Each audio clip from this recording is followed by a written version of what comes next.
Well, good day. Do you have a smoker similar to this with a screen not working?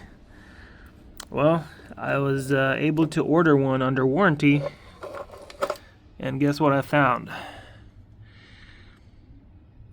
This whole time it's been smoking as well because of this very big hole for the wire. Well, to avoid this in the future,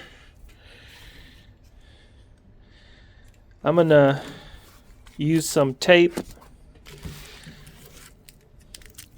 to plug the hole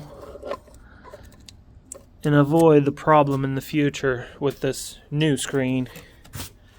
Hope this helps. Thanks for watching.